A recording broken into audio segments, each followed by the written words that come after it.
जिंदगी बहुत कम है, मोहब्बत से जियो।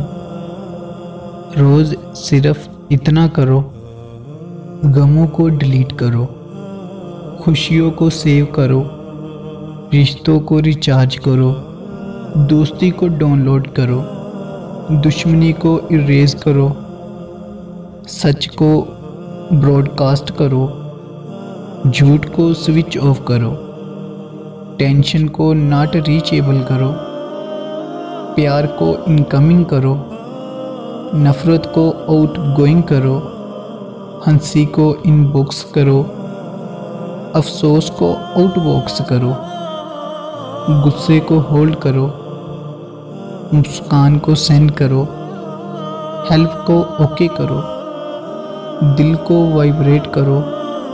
फिर देखो कि ज़िंदगी कितनी प्यारी रिंग ट्यून बजाती है।